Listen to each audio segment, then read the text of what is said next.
Anxiety or panic, the battle inside your mind. They say the mind is quiet, but sometimes the real war happens where no one can see you bleed. It started with Ethan, a man who looked calm to the world, but lived inside a storm only he could hear. It always began the same way. A tiny thought, a small flicker of fear, something barely noticeable. A sound too sharp, a silence too long, a glance that lasted half a second more than it should have. Anxiety never screamed at him. It whispered, soft, slow, calculated. You're not enough. You're not safe. Something is wrong. It crawled under his skin like a shadow following him everywhere, making his chest feel tight, making the world feel heavier, making every breath feel borrowed. But that night, something changed. It wasn't anxiety anymore. It was something sharper, something faster, something that didn't wait for permission. He was walking home, headphones in, mind drifting, when suddenly, for no reason he could explain, his heartbeat punched through his ribs like it was trying to escape. No warning, no thought, no logic. His hands went numb. His vision blurred. The air disappeared, not slowly, not gradually. In 1 second, his brain said, "You're dying." He grabbed a wall, fingers trembling, trying to breathe. But the more he breathed, the less air he felt. People passed by, not noticing him, not seeing the war exploding inside his chest. The street looked normal. Ethan did not. He tried to tell himself it was just stress, but his mind didn't listen. His fear didn't listen. His body had stopped listening entirely. Anxiety tells you stories. Panic makes you believe them. He felt heat rush through him, then cold, then both at once. His legs shook as if the ground was disappearing under his feet. Every second felt like falling off a cliff. His brain kept repeating the same sentence. This is it. This is the end. You won't survive this time. But here's the strange part. Nothing around him had changed. No danger, no threat, no reason. Because panic doesn't need a reason. It just needs a moment. And Ethan had given it one without knowing. He stumbled onto a bench, gripping its edge like it was the only thing keeping him from collapsing into the darkness inside his head. He tried to steady his breath, but every inhale felt wrong. Every exhale felt like it wasn't enough. His vision flickered, the world tilting slightly, the shadows stretching longer than before. He closed his eyes, but closing his eyes made everything worse. The fear grew teeth. The silence grew louder. His heartbeat became the only sound his brain could hear. He opened his eyes again, gasping, searching for something, anything that could pull him out. But anxiety makes you overthink. Panic, it makes you forget how to think at all.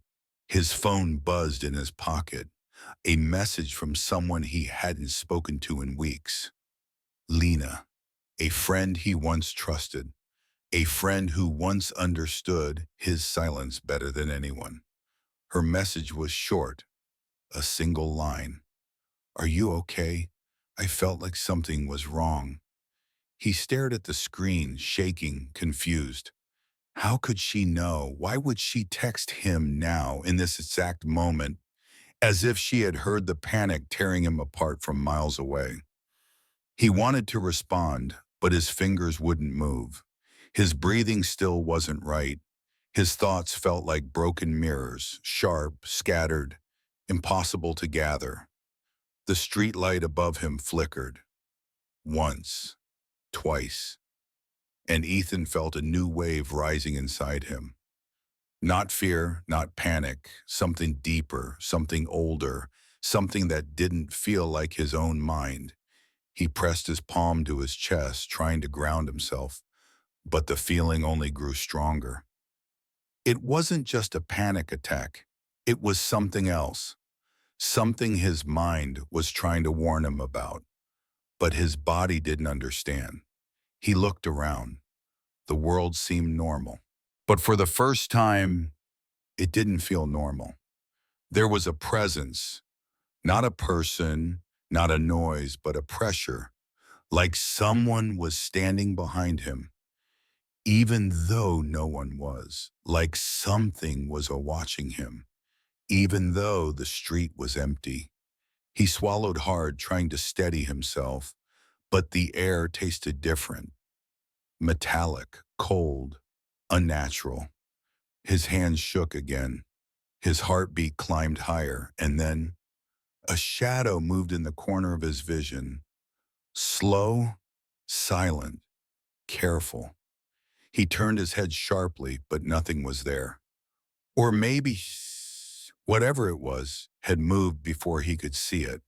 For 1 second, Ethan wasn't sure if this was anxiety, panic, or something his mind had been trying to hide from him all along.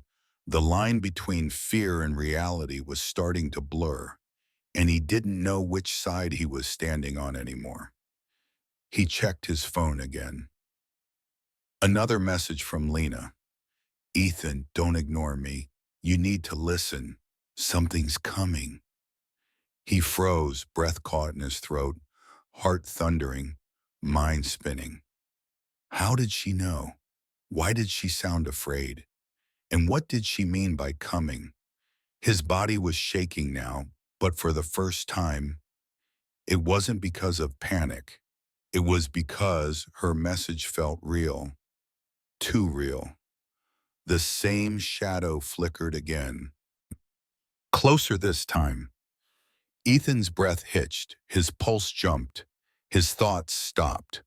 For the first time in his life, he wished it was just a panic attack.